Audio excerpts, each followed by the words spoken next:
말씀드릴 수 있는 것은 필요한 일이면 해야 되고 어려운 일이기 때문에 대통령을 뽑아서 권력을 주고 맡긴 겁니다.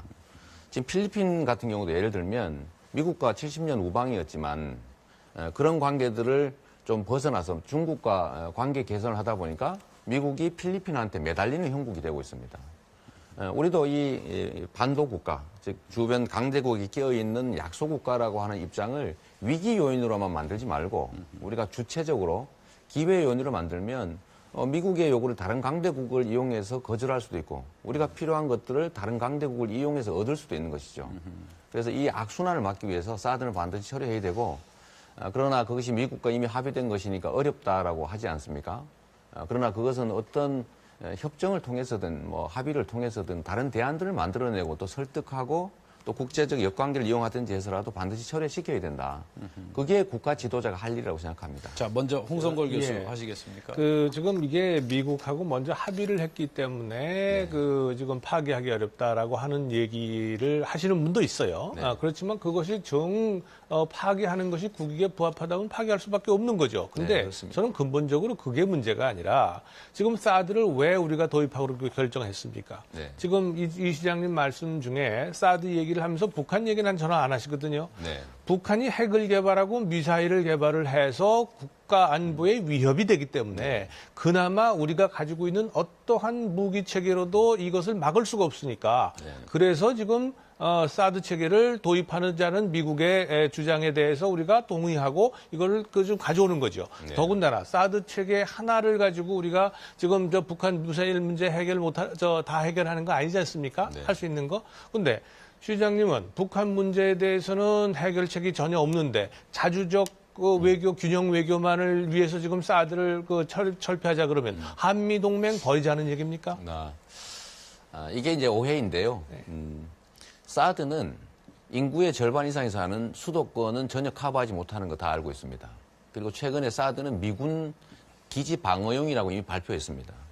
사드 설치 때문에 중국이 북핵 개발 억제를 위한 대북 국제 공조에서 후퇴하고 있습니다. 왜냐하면 한미일이 사드를 매개로 군사 동맹을 맺고 중국을 봉쇄하는 작전의 일부이기 때문에 중국은 불안감을 느끼고 북한과의 관계 개선에 나서게 된 거죠. 그래서 이 북한의 북핵 개발을 사드가 막는 것이 아니라 오히려 북한으로 하여금 여지를 갖게 해서 핵 개발에 국제 제재가 어렵게 됐습니다. 즉 북한은 안보상 이익을 얻었고 사실 우리는 안보상으로 불이익을 얻었죠. 또 한 가지는 우리가 경제적으로 잃는 게 너무 많습니다. 이 사드 말고도 사실은 북한의 핵 개발을 막는 방법은 많죠. 안보는 평화를 지키기 위한 것이고 무기를 개발하는 게 아니라 평화를 확장함으로써 나라를 지킬 수가 있습니다. 알겠습니다. 이게 지금 사실은 사드 문제를 가지고 논의를 하려면 굉장히 복잡한데 한마디로 말씀을 드리면 사드의 전술적 가치를 지금 말씀하고 계세요. 우리 이 시장님은. 근데 사드의 전략적 가치는 그게 아닙니다. 사드의 전략적 가치는 한미동맹 그 자체예요. 사드를 들어오면서 한미동맹을 공고히 하고 그걸 통해서 이 북한의 그 위협을 지금 해결하자는 거거든요. 그런데 지금 말씀이 경제적으로 손해가 많고 또 중국이 오히려 북한을 도와주고 하는 그런 그 말씀을 하시는데 한미동맹을 우리가 지금 잃어버리는 거에 대해서는 전혀 걱정을 안 하십니까? 한미동맹은 그야말로 주한미군으로 표현되는 한미동맹은요. 오로지 한반도의 안보만을 위해서 와 있는 게 아닙니다. 다 아시는 것처럼 미국의 세계 군사 전략 때문에 한반도에 임시 진주하고 있는 것이죠. 그러면 미국의 요구를 들어주는 것이 한미 관계를 발전시키는 거라고 하면 앞으로 그러면 트럼프 대통령이 요구하는 바대로 지금 안 그래도 독일은 18%, 일본은 50%, 우리는 77%의 엄청난 주둔비를 부담하고 있는데 여기다 2배를 더 내라는 요구를 하고 있지 않습니까? 그럼 한미 동맹을 강화하기 위해서 달라는 대로 다 주고 이렇게 해야 되는 건 아니지 않습니까? 그러니까 주둔군 부담 문제는 전혀 다른 문제고. 그래서 사회자가 좀 시장님 좀 힘드시죠? 계속 질문 받고 좀 아마 그러실 텐데 가벼운 그 워밍업 질문부터 좀. 시장님 개인 스토리 봤습니다. 뭐 어려운 시절. 저 오리엔트식의 그 중학교 제가 입학할 때 73년도에 처음으로 선물 받아서 아주 기분 좋았던 기억이 납니다. 그런데 말이죠. 시장님처럼 그렇게 어려운 분들이 이렇게 이제 그 노력을 해서 시장이 되고 또 대선까지 출마할 수 있다. 이런 정도 나라라면 꽤 공정하고 살만한 나라 아닐까요? 네. 그러나 이걸로는 부족하지요. 네. 부족해서 지금 네, 하신다. 그렇습니다. 그런데 그냥 부족한 것보다도 지금까지 말씀하신 걸 보면 세상에 그 이 보수 세력, 소위 보수로 우리 저 시장님 말씀을 빌린다면 참칭하는 세력들이 되게 전부 다 불평등하고 불공정하고 해서 이걸 다 지금 싸워서 이겨야 된다. 네. 그 굉장히 계급 갈등과 적으로 돌리고 계신단 말이에요. 네. 그건 어떻게 보십니까? 촛불을 들고도 싸웁니다. 네. 기득권자들이 부당한 구조를 통해서 이익을 얻는 비정상 시스템. 뭐 대표적으로 예를 들면 이번에 박근혜 게이트라고 불리는 그런 시스템들도 그들이 스스로 반성해서 고쳐지지는 않습니다. 가만두면 계속 더 나빠지겠죠. 그래서 우리 국민들이 1,000만이 넘게 길거리에 나와서 촛불을 들고 점잖게 싸웠지 않습니까? 그러나 본질은 싸운 것이죠. 항의하고 네. 고치기 위해서 노력하는 것. 그런 끊임없는 싸움들이 있었기 때문에 우리가 민주주의라고 하는 것이 그래도 자리 잡게 됐다는 겁니다. 알겠습니다. 저도 싸웠습니다. 그런 네. 의미에서 본다면. 그런데 저는 그렇다고 해서 그것이 일반적이라고 보지는 않습니다. 대단히 예외적인 현상이었지 일반적이라고 보지 않습니다. 본격적인 질문 좀 들어가겠습니다. 시장님 보통 아마 포퓰리즘 이 대중영합주의라고 비판 많이 받으실 겁니다. 네. 그런데 그 중에 이제 하나가 뭐 나중에 우리 얘기하겠습니다만 기본소득제 문제인데 이 재원동원의 방법으로서 제시하신 게 국토보유세라고 하는 것을 주장을 하셨습니다. 그 간단하게 좀 설명을 한번 해주실까요? 예. 제가 그래서 미리 설명을 좀 쉽게 하기 위해서 준비를 해왔습니다. 네, 여기 보여드리겠습니다. 이게 지금 보이실까 모르겠는데 저는 기본소득을 지금 재원을 마련할 때 두 가지 방법을 가지고 있습니다. 첫째는 증세 없이 일단 현재 있는 국가 예산을 조정해서 하는 방법. 저희는 한 43조 원 정도를 내년부터 시작하겠지만 그중에 28조 원 정도는 내년부터 당장 현재 있는 예산을 조정해서 충분히 마련할 수가 있습니다. 첫째로 매년 국가 예산이 16조 원에서 18조 원씩 늘어납니다. 거기 좀 더하기 위해서 올해 예산 400조 원 중에서 한 3% 정도면 28조 원을 마련할 수 있죠. 그래서 이걸로 일단 2,800만 명의 국민에게 뭐 아동수당, 또 청년수당, 뭐 학생수당, 또 노인수당, 장애인수당, 또 이런 농어촌, 농어민수당을 지급할 겁니다. 두 번째로 저희는 법령을 개정해야 되는 것들을 하나 준비하는 것이 바로 국토보유세인데 제가 국토보유세만 하자는 건 아닙니다. 알겠습니다. 네네. 그래서 국토보유세가 아마 이제 제가 내용을 간단히 좀 말씀드리면 이제 모든 토지 가지고 있는 사람들 다 내자 그런 말씀이잖아요. 그렇죠? 그렇습니다. 그런데 그러면 그 토지 가지고 있는 분들 중에는 농민도 있고 지자체도 있고 하여간 지금 우리 사회에 도움을 필요로 하는 사람들이 상당한 토지를 가지고 있습니다. 그렇죠? 네, 그렇습니다. 다 내야 됩니까? 네. 예. 이 국토보유세의 취지는 국토보유세로 내는 돈은 딴 용도로 쓰지 않고 모든 국민에게 공평하게 기본소득을 지급합니다. 그런데 전 국민 중에서 95%는 자기가 아예 내지 않거나 땅이 없으니까요. 또는 내더라도 낸 돈보다는 훨씬 많이 받게 됩니다. 1년에 30만 원 정도의 토지에 대한 세금을 내는 사람 거의 없습니다. 문제는 우리 사회에 약 4, 5% 정도의 소수가 엄청난 양의 토지를 소유하고 있기 때문에 그분들은 좀 많이 내게 되겠죠. 그러면 지금 우리 재산세, 토지세와 주택으로 나눠져 있지 않습니까? 그럼 그거 이중과세 하는 건가요? 아니면 어떻게 하는 건가요? 그걸 이제 국토보유세를 부과한 다음에 재산세분은 돌려주고 나머지 차액만 내고 대신에 1인당 30만 원씩을 가구당 3명이면 90만 원을 지급하는 것이죠. 네. 그런데 아까 말씀하신 여러 가지 이제 이 재원들이 있는데 이게 지금 앞으로 세금을 낼 수 있는 사람들은 자꾸 줄어들지 않습니까? 인구 구조가 자꾸 줄어드니까. 그리고 우리 국가 채무가 지금 한 640조 가까이 있습니다. 그리고 매년 이게 한 4, 50조가 증가하고 있고요. 지금 이런 상황 속에서 과연 이렇게 지금 말씀하신 게 증세 없이라고 말씀하셨잖아요. 지금 많은 분들, 특히 어제 나온 유승민 후보 같은 경우에는 법인세 올려야 된다. 또 많은 분들 중에는 개인 소득세 올려야 된다, 지금. 뭐 이렇게 많이 주장을 하고 계세요. 근데 그거 없이 이거 지금 하시겠다는 거는 이게 좀 그 지속 가능성이 떨어지는 거 아니냐 이렇게 말씀드릴 수가 있겠는데. 지금 대한민국 경제가 어려워지는 이유는 국민들이 쓸 수 있는 돈이 없어서 그렇습니다. 이거를 지금 이 대출로 지금 이제 구매력을 유지해 오다가 지금 이것도 한계에 다 도달했지 않습니까? 그러면 지금 앞으로는 누가 물건을 살 거면 누가 기업이 생산하는 서비스를 제공받겠어요. 그래서 국민들의 소득을 올려야 경제가 살아난다, 즉 경제가 성장이 가능하다는 것은 이재명의 주장이 아니라 IMF라든지 세계은행 등의 주장 아니겠습니까? 포용적 성장론이라고 하는 거죠. 그러니까 국가 부채는 그냥 약간 뭐 우선 국가 부채는 더 이상 늘리지 않는 쪽으로 가야지. 지금 계속 늘어온 거를 특정 그 임기에 있는 대통령이 줄일 수가 쉽게 있겠습니까? 더 늘리지 않는 것마저 착한 일이죠. 시간이 이제 얼마 없기 때문에 안보 파퓰리즘 쪽으로 제가 질문을 좀 드리겠습니다. 저도 한번 얘기할 기회를 주십시오.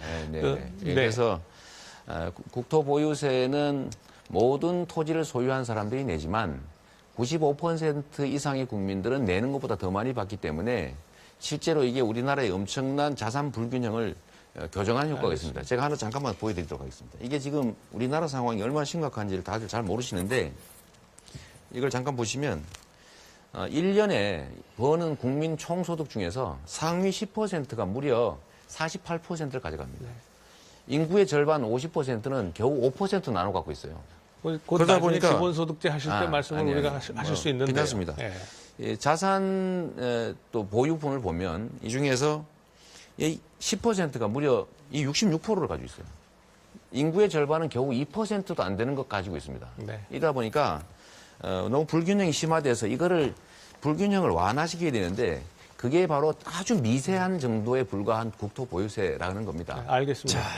제가 홍성걸 교수님 수고하셨고요. 자, 이 기본소득 문제 그리고 국토 보유세 문제는 공약 검증을 할 때 또 계속 할 수가 있을 것 같습니다. 자, 군포 수고하셨습니다. 하시죠, 뭐. 근데 시간이 지금 다 돼서 홍성걸 교수님 수고하셨습니다. 국가 예산 28조 원을 들여서 연 100만 원씩의 기본소득을 지급할 것입니다.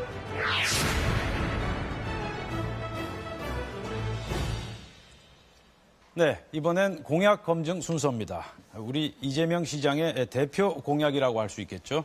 기본소득 제도를 놓고 열띤 토론을 벌여보도록 하겠습니다. 자, 이재명 시장님, 이 기본소득 그리고 국토 보유세 이 굉장히 파격적인 그런 조치라고 이제 알려져 있는데 우선 기본적인 철학, 어떤 철학을 가지고 이런 아이디어를 내셨는지 짧게 좀 말씀을 해 주시죠. 잠깐 말씀드렸던 것처럼 지금 대한민국 국민들 주머니가 얇아져가지고 기업이 투자를 할 데가 없습니다. 물건 살 사람이 없는 거죠. 점점 줄어들고 있습니다. 그래서 경기 침체가 오는데 이 경기 침체를 극복하는 방법으로 대공황 때 썼던 방법이 있습니다. 첫째는 공정한 경쟁 질서를 회복하는 겁니다. 대기업 등이 마음대로 재벌 기업들이 횡포를 부리는 건 경제가 아니라 기업 주체들이 공정하게 경쟁할 수 있게 하는 것. 두 번째는 노동자들의 몫을 늘리는 것. 그래서 중산층을 만들어내는 것. 세 번째는 과도한 초과 이익을 얻는 대기업들로 하여금 증세를 해서 이걸로 복지를 확대함으로써 국민들의 구매력을 늘려서 경기 순환을 정상화시키는 것인데 이게 바로 루즈벨트의 뉴딜 정책이죠. 이게 미국의 50년 호황을 만들어 왔습니다. 대한민국도 그런 정책이 필요한 때가 됐는데 특히 최근에 소위 4차 산업혁명 때문에 일자리가 점점 줄어들 수밖에 없는 거고 생산성은 아주 빠르게 발전하기 때문에 우리 구성원들의 최소한의 삶을 국가가 책임져야 된다라고 해서 기본소득 논의가 시작되고 있어서 우리 사회에도 부분적으로 아주 초보적으로 좀 도입하자라는 것입니다. 네. 자, 일단 아이디어는 상당히 파격적이다. 그래서 지금 상당한 주목을 받고 있는데, 자, 문제는 실현 가능성 아니겠습니까? 지금 총 예산 43조 원. 그 중에서 이제 기본소득을 지급할 경우 기본소득에만 지금 28조 원이 우선 돈이 마련이 돼야 돼요. 그런데 시장님께서 이 28조 원을 정부 예산 구조 조정을 통해서 마련을 하겠다. 그렇게 말씀을 하셨는데 정부 예산 구조 조정 이거 말처럼 쉽겠습니까? 쉽지 않지요. 그래서 저 같은 사람이 필요한 겁니다. 제가 성남시 시정을 맡게 됐을 때 무려 6,500억 원의 비공식 부채가 있었습니다. 성남시 예산은 1조 6천억 되지 않았습니다. 그래서 제가 예산 구조 조정을 통해서 1년에 1,200억씩 빚을 갚고 모라토리움이라는 걸 졸업했죠. 지방자치단체는 정부보다도 융통성이 더 적습니다. 명백한 사실이죠. 그리고 저는 매년 1,200억 정도씩 갚던 빚 청산이 끝나고 난 다음에 정부의 방해를 뚫고 성남시 자체의 복지 정책을 추진해서 사실 지금 이 자리에까지 와 있습니다. 정부는 훨씬 더 쉽습니다. 매년 정부 예산 순증분이 16조에서 18조 원 정도씩 됩니다. 그 신규 사업, 뭐 예를 들면 창조산업 예산이라든지 무슨 4대강 예산 이런 데 쓰지 않으면 됩니다. 두 번째는 그 순증 예산에다가 기존 올해 400조 예산 중에서 3% 정도만 조정하면 충분히 마련하는 예산이죠. 12조 원 더하기 순증분을 하면 28조 원 정도를 가지고 내년부터 당장 시행할 수가 있습니다. 말씀 중에 죄송한데 지금 4대강 사업을 하지 않고 또 창조경제 사업도 줄이면 된다. 자, 그 창조경제 사업이나 4대강 사업에도 그 일자리가 만들어지는 충분한 그런 상황이 있지 않습니까? 4대강 사업을 통해서. 자, 그러면 시장님 말씀대로 그런 4대강 사업을 없앨 경우에 네. 그 4대강 사업에 투입됐던 근로자들 그러면 일자리를 당장 잃게 되는데 그 부분은 어떻게 설명하시겠습니까? 정부가 재정 투자를 할 때 소위 경제 유발 효과라고 하는 게 있습니다. 그런데 연구 결과에 의하면 토목공사 이런 데 투자했을 때 예를 들면 뭐 SOC 투자를 했을 때의 소위 BC 경제성이라고 하는 것은 겨우 1을 넘기가 어렵고 일자리 만들어지는 것도 극히 적습니다. 그런데 사람에게 투자했을 때 그 경제 유발 효과가 훨씬 더 크고 특히 교육 투자나 이런 것들로 그게 유입될 때는 몇 배의 투자 효과가 있다는 연구 결과가 있습니다. 우리는 예를 들면 정부 예산을 가지고 돈 잘 벌고 있는 삼성전자에 R&D 그 지원이라는 이름으로 몇 조씩 지원하는 것은 투자라고 말하고 우리 서민들 수없이만 수백만 수천만의 사람들에게 복지 지출을 하면 그건 낭비라고 공짜라고 말합니다. 실제로 경제 유발 효과나 일자리 만들어지는 효과를 따지면 사람에게 투자하는 게 훨씬 더 낫다는 게 연구 결과예요. 자, 잘 들었습니다. 자, 말씀하시죠. 네, 기본소득제는 그 제4차 산업혁명이 가져올 일자리 감소를 고려할 때 저는 뭐 불가피한 선택이 될 가능성이 높다고 생각합니다. 따라서 기본적으로 저도 지지를 하고 있습니다만 현실적으로 이것이 얼마나 실현 가능한가는 좀 생각해 볼 수 있는 것 같습니다. 두 가지를 말씀드리겠습니다. 하나는 지난해였죠. 스위스에서 기본소득 규정을 담은 헌법 개정안에 대한 국민투표가 진행이 됐는데 77%가 반대했습니다. 그 까닭은 스위스의 경우에서는 재정 조달이 문제와 세도할 이민자의 우려였습니다. 여기 이제 하나 있고요. 과연 이제 국민들이 얼마나 받아들일 것인가 문제가 있고 또 이 전문적인 연구자들에 따른다고 한다면 제4차 산업혁명을 고려할 때 기본소득이 불가피한 부분이 있지만 이것이 일하려는 사람의 의욕을 줄일 수도 있다라고 하는 그런 반론도 현재 제기되고 있는 상황입니다. 그래서 과연 국민들이 이러한 기본소득 제도를 우리가 과감하게 뭐 이게 추진한다고 할 때 받아들일 수 있을지 만약에 반대를 하게 된다면 이 시장께서는 어떻게 설득하실지 좀 그 얘기를 좀 듣고 싶습니다. 첫째로 그 스위스 말씀하셨는데 스위스는 1년에 3,600만 원을 지급하는 정책 아니었습니다. 그러니까 그것만 가지고도 일하지 않고 살 수 있을 만큼의 엄청난 금액을 지원하는 것이었죠.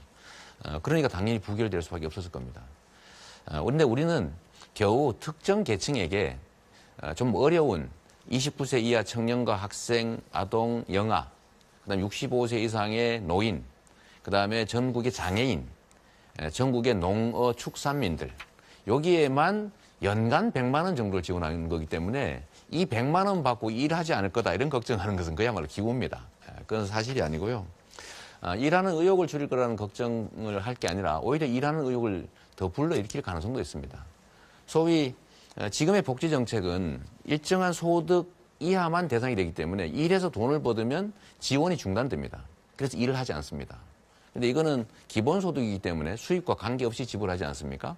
그러면 좀 임금이 적은 일자리라도 자기의 예를 들면 자아 실현에 도움이 되는 일자리에 취업할 수도 있죠. 그리고 제가 아까 포퓰리즘 얘기 자꾸 하시는데 정부가 국민이 내는 예산, 세금을 가지고 국방, 외교, 안보, 그다음에 내부 질서 유지와 같은 필요한 영역에 최소한으로 먼저 쓰고 비용을 최대한 아껴서 국민들의 삶, 즉 국민, 여성, 노인, 청소년, 장애인 등에게 복지 지출을 늘려라라고 하는 것은 이재명이가 하는 일이 아니라 헌법 34조에 명시적으로 정해놓은 겁니다. 이거는 국가의 의무, 국민의 권리를 제가 충실하게 이행한 거니까 충분히 답변이 이거를 되신- 이게 마치 자. 이 불효자들이 효자 보고 너 왜 부모한테 잘하느냐, 너 잘 보이려 그러지 이렇게 하는 거하고 비슷하다. 네, 자, 이렇게 홍성걸 말씀하셨습니다. 교수님. 예, 네. 시장님, 이 네. 기본소득제가 사실은 그 진보 좌파의 정책 의제가 아니고 우파의 정책 의제라는 거 아시죠? 물론이죠. 보수파의. 네, 예. 네. 이 사실은 선진국에서 복지제도가 많고 하다 보니까 비용이 굉장히 많이 들어요. 그래서 그렇습니다. 국민들을 좀 이해시키기 위해서 그러는데 기본소득제를 도입을 해가지고 현금을 나눠줌으로써 나머지를 전부 통폐합해가지고 없애는 거 아닙니까? 그런 개념에서 출발한 거예요. 그래서 우리가 기본소득세를 고민한다는 건 저는 굉장히 좋은 생각이라고 봅니다. 그런데 말씀하신 것처럼 1년에 100만 원 돈이에요. 그리고 2,800만 원에 800만 명이 넘는 사람들한테 나눠주는 겁니다. 네. 자, 이걸 했을 때 송파 세모녀 사건이라든가 혹은 우리 저 사회 그 복지 사각지대에 있는 분들 네. 이분들한테 우리가 따스한 온기를 보내드릴 수 있을까요? 송파 세모녀는 이 정책이 시행되면 연 300만 원을 받게 됩니다. 월 25만 원씩 받게 되죠. 3명이니까. 그렇죠? 아, 그렇죠. 적은 돈이 예, 아니죠. 예. 두 번째는 연 300만 원이요? 3명이니까. 예, 그러죠. 세 명이니까 1인당 100만 원씩 해서 예, 그렇죠. 적은 돈이 말씀하시죠. 아닙니다. 예. 적은 돈이 아니고 그렇다고 많은 돈도 아니고요. 근데 서민들한테 엄청나게 큰 돈이죠. 두 번째는 이거를 현금으로 바로 지급하는 게 아니라 저는 지역 균형 발전 차원에서 지역 경제 활성화라는 차원에서 이걸 해당 지역에서만 쓸 수 있는 지역 화폐, 상품권, 쿠폰으로 지급하자는 겁니다. 우리 성남시에서 이미 청년 배당이나 산후조리비 지원을 이 성남 지역 화폐로 지급했더니 성남의 재래시장이 살아나고 있어요. 매출이 늘어나고 있습니다. 겨우 200억 가지고. 그런데 이게 만약에 28조 원이면 예를 들면 부산을 예를 들면 약 3조 원 정도가 부산 지역 경제에 매년 쓰여지게 됩니다. 3조 원이 지역 경제에 직접 투자될 경우에 얼마나 큰 경제 활성화에 효과가 있을지는 우리가 짐작할 수 있지 않습니까? 그렇기 때문에 이거를 단순히 나눠주는 거다, 별로 효과 없을 거다 얘기할 건 아니죠. 그다음 송파 세모녀 얘기하셨는데 이 사각지대에 대한 예를 들면 지원은 지원대로 해야죠. 지원대로 해야 되지만 우리가 처음이라도 시작하지 않으면 언제 할 수 있습니까? 100만 원 가지고 큰 도움 안 되는 건 사실이지만 그래도 기본소득이라고 하는 걸 우리 사회의 의제로 던지고 또 예를 들면 국토보유세 걷었더니 내가 내는 것보다 더 많이 나한테 돌려주는구나. 세금 내는 재미가 있구나라고 하면 조세 저항도 줄어들고 이걸 통해서 소위 중부담 중복지로 갈 수 있죠. 근데 아무 시도도 안 하고 맨날 어려운 사람 지원하자라고 말만 하면 어려운 사람 지원을 하는데 대부분의 지원 못 받는 국민들이 동의할 리가 없지 않습니까? 이걸 소위 복지의 역설이라고 하죠. 복지 정책을 선별적으로 하면 더 나을 것 같지만 실제로는 복지가 개선이 안 된다는 거예요. 그런 이 현실을 부분 제가 인정해야죠. 한번 질문을 좀 드리고 싶습니다. 네. 지금 거의 모든 국민에게 지금 이제 지급한다는 그거 아니겠습니까? 자, 근데 100만 원씩은 2,800만 명. 그렇지, 2,800명 이죠. 원씩은 전원에게. 네, 전원에게. 2차적으로. 자, 그런데 어떻습니까? 그 어렵고 힘들고 못 사는 분들에게 이렇게 나눠주는 게 더 효율적이지 않겠습니까? 예를 들어 삼성 이건희 회장에게 100만 원의 기본소득과 30만 원의 국토보유세 해서 130만 원을 지급한다. 네. 이게 소비로 이어질 수 있을까요? 이건희는 대한민국 국민의 아마 10만 분의 1, 100만 분의 1도 안 되는 사람입니다. 그러니까 예를 들었던 특수한 겁니다. 사례인데 제가 성남의 청년배당을 100만 원씩 주는 24세 청년들을 전원 주지 말고 일정 소득 이상이 되는 사람을 골라내자라고 생각을 해봤더니 그 골라내는 돈이 더 많이 듭니다. 그 100만 원 아끼기 위해서 다 전원을 다 조사해야 되지 않습니까? 시스템 다 관리해야 되고 계속 그게 이탈하는지 안 하는지를 계속 관리해야 되는 인력과 장비와 시스템 관리 비용이 훨씬 더 많이 들어요. 그리고 그것보다는 오히려 아까 말씀드렸던 조세 저항을 줄이고 내가 내는 만큼 다 돌려주는구나 하면 조세 저항이 엄청 줄어들지 않습니까? 근데 선별적 복지의 이름으로 계속 복지 정책을 확대해와도 송파 세모녀는 없어지지 않아요. 지금 전 세계에서 노인 자살률이 가장 높은 나라가 대한민국이고 청소년 자살률 제일 높은 나라가 그 대한민국이고 송파 해결이 안 세모녀 되지 살해 사건이 어떤 선별적 복지의 문제점 때문에 생긴 겁니까? 아니면 전체적인 우리 행정 시스템의 문제입니까? 어떻게 보십니까? 대한민국의 복지 수준이 너무 낮고 전체적으로 이런 GNP 대비 10%에 겨우 불과해서 제가 볼 땐 너무 지금 적고요. 기본소득제나 이런 제도를 시행하게 되면 오히려 어려운 분들 가난한 분들 복지 혜택을 받아야 되는 분들이 오히려 피해를 입게 되는 그런 그래서 부작용도 제가 있을 것 같습니다. 기존에 있는 복지 정책에 전혀 손을 대지 않고 이건 추가하겠다는 겁니다. 복지 정책을 그걸 없애서 이 새로운 정책을 만드는 게 아니라 그야말로 순증하는 국가 예산. 그러면 기존 복지 제도는 그대로 놔두고 추가로 이 제도를 그렇습니다. 시행하겠다는 겁니까? 네, 시행하면서 좀 장기적 과제라고 교수님 말씀하신 것처럼 이거를 조정해 나가야죠. 그래서 보십시오. 그러면은 지금 현재 400조 예산 중에 130조가 복지 노동 예산입니다. 네. 그런데 지금 160조 정도 되죠. 예, 그런데 거기에다가 지금 더 이제 얹어서 이렇게 되면 거의 우리 예산에 거의 50% 가까이가 이제 복지 예산이 갈 텐데, 복지 노동 예산이 갈 텐데, 그러니까 시장님이 그냥 그대로 두고라고 말씀을 하셨기 때문에 그렇다면 이것이 얼마나 지속 가능할 거냐 하는 문제예요. 지금 제가 28조 원 정도를 복지 지출로 추가적으로. 추가하게 되면 대개 한 40% 좀 넘게 될 것 같은데 OECD 평균 복지 지출이 국가 예산 대비 50%입니다. 그렇게 해도 한참 부족합니다. 네. 자, 그런데 그 OECD 국가들이요, 평균 자기네 예산의 약 한 30% 가까이를 갖다가 국방 예산에 쓰고 있습니까? 또 OECD 국가들이 우리 교수님은 자꾸 숫자를 과장하시는데 네. 우리나라는 국방비를 30% 쓰지 않고 10% 쓰고 있어요. 국가 예산에. 국가 예산에. 예. 그러게 그건 적절하지 아니, 근데 않아서. 그 OECD 국가들은 어떻습니까? 거기도 예를 들면 뭐 우리나라보다 크게 차이는 나지 않습니다. 3% 정도는 쓰니까요. 네, 그 그 7% 때문에 50%와 또 교육 예산은 어떻습니까? 제가 드리는 말씀은 이게 뭐냐면 다른 항목에 보면은요, 우리가 복지 예산을 그렇게 쓸 수밖에 없었던 이유가 있다는 겁니다. 다른 부분에 그동안에 써왔던 부분이 있고, 그래서 조정하는 거 다 좋습니다. 좋은데 문제는 지금 세금을 낼 사람들이 인구가 계속 줄어들어요. 저는 계속 걱정스러운 것이 아마 시장님이 당선이 되신다면 임기 내에는 어떻게 할 수 있을지 모르겠어요. 그러면 5년 후에 이미 국민들한테 전부 권리로 받아들여졌어요. 거의 40%가 혹은 그보다 더 많은 것이 시간이 가면 더 많아지겠죠. 이 복지 예산 들어가게 되면 교수님 어떻게 되겠습니까? 지금 우리나라의 제일 심각한 문제가 출산율 저하인데 이 출산율이 떨어지는 제일 큰 이유는 보육, 교육 비용이 워낙 많이 들고 취업이 안 되기 때문에 그렇습니다. 보육, 교육을 개인들한테 맡길 게 아니라 국가의 책임을 늘려야 되고 제가 이 기본소득을 지급하는 내역을 자세히 보시면 0세부터 29세까지입니다. 60세 이상 노인. 이 취약계층들에 대한 지원을 좀 늘려야 특히 교육, 보육 이런 비용들을 늘려줘야 국민들이 부담을 줄여서 애를 낳을 거 아닙니까? 하다못해 아동수당 아니면 보육수당 또 학생수당, 청년수당 이런 걸 주면 그래도 29살까지 그래도 한 3천만 원 국가로부터 지원받는 거예요. 그래서 지원을 받아야 개인의 비용 부담이 줄어들 거 아닙니까? 그래야 애를 낳을 거고 그래야 출산율이 올라갈 거고 그래야 지금 교수님이 걱정하는 그 문제를 해결하지요. 지금처럼 예를 들면 정부 예산을 지출하는 방식이 주로 대기업 중심의 중소기업 쪽보다는 대기업, 노동자를 탄압해서 노동자들 임금 수준을 계속 떨어뜨리고 이런 방식으로 이 국가가 좀 발전할 수 있겠어요. 아니, 국가가 노동자를 탄압해서요. 제가 그러면 저는 김호기 교수께서 잠깐만 말씀을 끼어들자면요. 이게 제4차 산업혁명과 어떤 이 전체적인 그런 노동시장 변동을 보면 사실 저는 기본소득 도입은 불가피하다고 생각을 하고 있고요.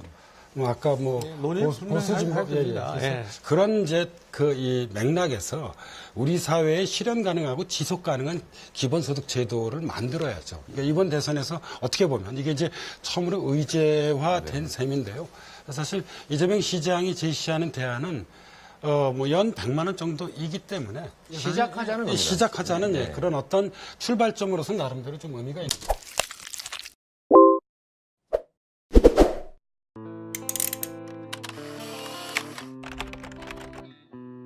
말씀드릴 수 있는 것은 필요한 일이면 해야 되고 어려운 일이기 때문에 대통령을 뽑아서 권력을 주고 맡긴 겁니다.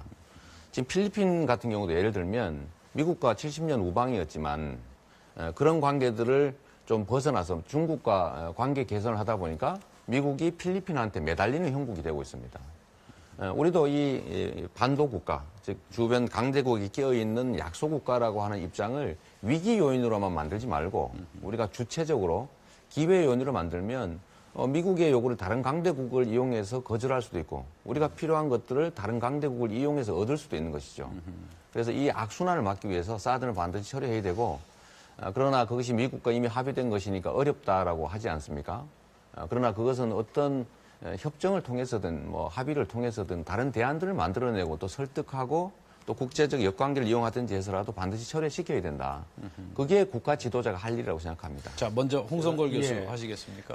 지금 이게 미국하고 먼저 합의를 했기 때문에 지금 파기하기 어렵다라고 하는 얘기를 하시는 분도 있어요. 네. 그렇지만 그것이 파기하는 것이 국익에 부합하다면 파기할 수밖에 없는 거죠. 근데 그렇습니다. 저는 근본적으로 그게 문제가 아니라 지금 사드를 왜 우리가 도입하기로 결정했습니까? 네. 지금 이 시장님 말씀 중에 사드 얘기를 하면서 북한 얘기는 전혀 안 하시거든요. 네. 북한이 핵을 개발하고 미사일을 개발을 해서 국가 안보에 위협이 되기 때문에 그나마 우리가 가지고 있는 어떠한 무기 체계로도 이것을 막을 수가 없으니까 그래서 지금 사드 체계를 도입하자는 미국의 주장에 대해서 우리가 동의하고 이걸 좀 가져오는 거죠. 네. 더군다나 사드 체계 하나를 가지고 우리가 지금 북한 미사일 문제 다 해결하는 거 아니지 않습니까? 네. 할 수 있는 거. 근데 시장님은 북한 문제에 대해서는 해결책이 전혀 없는데 자주적 외교 균형 외교만을 위해서 지금 사드를 철폐하자 그러면 한미 예외적인 현상이었지 일반적이라고 보지 않습니다. 본격적인 질문 좀 들어가겠습니다. 시장님 보통 아마 포퓰리즘 이 대중영합주의라고 비판 많이 받으실 겁니다. 네. 그런데 그 중에 이제 하나가 나중에 우리 얘기하겠습니다만 기본소득제 문제인데 이 재원동원의 방법으로서 제시하신 게 국토보유세라고 하는 것을 주장을 하셨습니다. 그 간단하게 좀 설명을 한번 해주실까요? 예. 제가 그래서 미리 설명을 좀 쉽게 하기 위해서 준비를 해왔습니다. 네, 여기 보여드리겠습니다. 이게 지금 보이실까 모르겠는데 저는 기본소득을 지금 재원을 마련할 때 두 가지 방법을 가지고 있습니다. 첫째는 증세 없이 일단 현재 있는 국가 예산을 조정해서 하는 방법. 저희는 한 43조 원 정도를 내년부터 시작하겠지만 그중에 28조 원 정도는 내년부터 당장 현재 있는 예산을 조정해서 충분히 마련할 수가 있습니다. 첫 번째로 매년 국가 예산이 16조 원에서 18조 원씩 늘어납니다. 거기 좀 더하기 위해서 올해 예산 400조 원 중에서 한 3% 정도면 28조 원을 마련할 수 있죠. 그래서 이걸로 일단 2,800만 명의 국민에게 아동수당, 또 청년수당, 학생수당, 또 노인수당, 장애인수당, 또 이런 농어촌, 농어민수당을 지급할 겁니다. 두 번째로 저희는 법령을 개정해야 되는 것들을 하나 준비하는 것이 바로 국토보유세인데 제가 국토보유세만 하는 건 아닙니다. 알겠습니다. 그래서 국토보유세가 아마 이제 제가 내용을 간단히 좀 말씀드리면 이제 모든 토지 가지고 있는 사람들 다 내자 그런 말씀이잖아요. 그렇죠? 그렇습니다. 그런데 그러면 그 토지 가지고 있는 분들 중에는 농민도 있고 지자체도 있고 하여간 지금 우리 사회에 도움을 필요로 하는 사람들이 상당한 토지를 가지고 있습니다. 그렇죠? 네, 그렇습니다. 다 내야 됩니까? 네. 예. 이 국토보유세의 취지는 국토보유세로 내는 돈은 딴 용도로 쓰지 않고 모든 국민의 동맹 벌자는 얘기입니까? 이게 이제 오해인데요. 사드는 인구의 절반 이상이 사는 수도권은 전혀 커버하지 못하는 거 다 알고 있습니다. 그리고 최근에 사드는 미군 기지 방어용이라고 이미 발표했습니다. 사드 설치 때문에 중국이 북핵 개발 억제를 위한 대북 국제공조에서 후퇴하고 있습니다. 왜냐하면 한미일이 사드를 매개로 군사 동맹을 맺고 중국을 봉쇄하는 작전의 일부이기 때문에 중국은 불안감을 느끼고 북한과의 관계 개선에 나서게 된 거죠. 그래서 이 북한의 북핵 개발을 사드가 막는 것이 아니라 오히려 북한으로 하여금 여지를 갖게 해서 핵 개발에 국제 제재가 어렵게 됐습니다. 즉 북한은 안보상 이익을 얻었고 사실 우리는 안보상으로 불이익을 얻었죠. 또 한 가지는 우리가 경제적으로 잃는 게 너무 많습니다. 이 사드 말고도 사실은 북한의 핵 개발을 막는 방법은 많죠. 안보는 평화를 지키기 위한 것이고 무기를 개발하는 게 아니라 평화를 확장함으로써 나라를 지킬 수가 있습니다. 알겠습니다. 이게 지금 사실은 사드 문제를 가지고 논의를 하려면 굉장히 복잡한데 한마디로 말씀을 드리면 사드의 전술적 가치를 지금 말씀하고 계세요. 네. 우리 이 시장님은. 근데 사드의 전략적 가치는 그게 아닙니다. 사드의 전략적 가치는 한미동맹 그 자체예요. 사드를 들어오면서 한미동맹을 공고히 하고 그걸 통해서 이 북한의 그 위협을 지금 해결하자는 거거든요. 네. 그런데 지금 말씀이 경제적으로 손해가 많고 또 우리 중국이 오히려 북한을 도와주고 하는 그런 그 말씀을 하시는데 한미동맹을 우리가 지금 잃어버리는 거에 대해서는 전혀 걱정을 안 하십니까? 한미동맹은 그야말로 주한미군으로 표현되는 한미동맹은요. 오로지 한반도의 안보만을 위해서 와 있는 게 아닙니다. 다 아시는 것처럼 미국의 세계 군사 전략 때문에 한반도에 임시 진주하고 있는 것이죠. 그러면 미국의 요구를 들어주는 것이 한미 관계를 발전시키는 거라고 하면 앞으로 그러면 트럼프 대통령이 요구하는 바대로 지금 안 그래도 독일은 18%, 일본은 50%, 우리는 77%의 엄청난 주둔비를 부담하고 있는데 여기다 2배를 더 내라는 요구를 하고 있지 않습니까? 그럼 한미 동맹을 강화하기 위해서 달라는 대로 다 주고 이렇게 해야 되는 건 아니지 않습니까? 다른 문제고요. 그러니까 주둔군 부담 문제는 전혀 다른 문제고. 그래서 사회자가 좀 시장님 좀 힘드시지요. 계속 아닙니다. 질문 받고 괜찮습니다. 좀 아마 그러실 텐데 가벼운 그 워밍업 질문부터 좀. 네. 시장님 개인 스토리 봤습니다. 뭐 어려운 시절. 저 오리엔트식의 그 중학교 제가 입학할 때 73년도에 처음으로 선물 받아서 아주 기분 좋았던 기억이 납니다. 그런데 말이죠. 시장님처럼 그렇게 어려운 분들이 이렇게 이제 그 노력을 해서 시장이 되고 또 대선까지 출마할 수 있다. 이런 정도 나라라면 꽤 공정하고 살만한 나라 아닐까요? 네. 그러나 이걸로는 부족하지요. 네. 부족해서 지금 네, 하신다. 그렇습니다. 네. 그런데 그냥 부족한 것보다도 지금까지 말씀하신 걸 보면 세상에 그 이 보수 세력, 소위 보수로 우리 저 시장님 말씀을 빌린다면 참칭하는 세력들이 되게 전부 다 불평등하고 불공정하고 해서 이걸 다 지금 싸워서 이겨야 된다. 네. 그 굉장히 계급 갈등과 적으로 돌리고 계신단 말이에요. 네. 그건 어떻게 보십니까? 촛불을 들고도 싸웁니다. 네.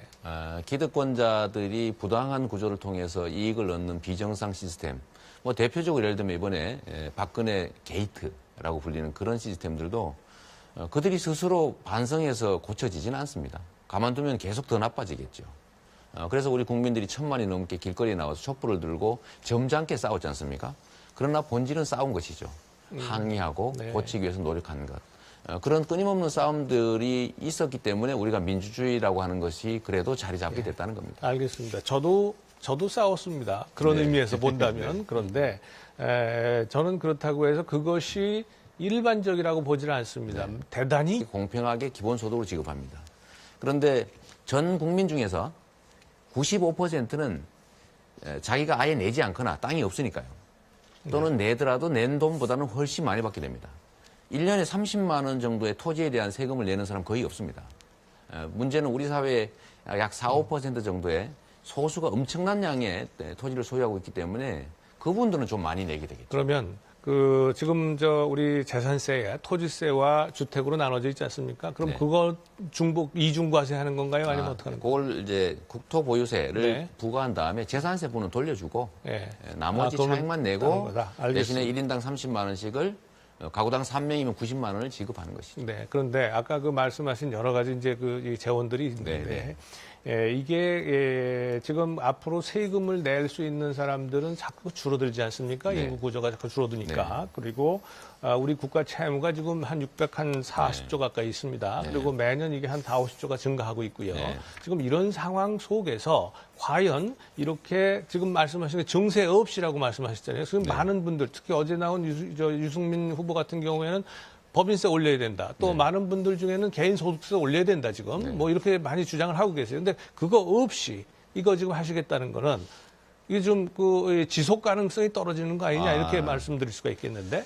지금 대한민국 경제가 어려워지는 이유는 국민들이 쓸 수 있는 돈이 없어서 그렇습니다. 이거를 지금 이 대출로 지금 이제 구매력을 유지해 오다가 지금 이것도 한계에 다도달했지 않습니까? 그러면 지금 앞으로는 누가 물건을 살 거며 누가 기업이 생산하는 서비스를 제공받겠어요. 그래서 국민들의 소득을 올려야 경제가 살아난다. 즉 경제가 성장이 가능하다는 것은 이재명의 주장이 아니라 IMF라든지 세계은행 등의 주장 아니겠습니까? 포용적 성장론이라고 하는 거죠. 그러니까 국가 부채는 그냥 약간 뭐 우선 국가 두고, 부채는 예. 더 이상 늘리지 않는 쪽으로 가야지. 지금 계속 늘어온 거를 특정 그 임기에 있는 대통령이 줄일 수가 쉽게 있겠습니까? 더 늘리지 않는 것마도 착한 일이죠. 예, 시간이 이제 그렇게 얼마 없기 하시고 때문에 안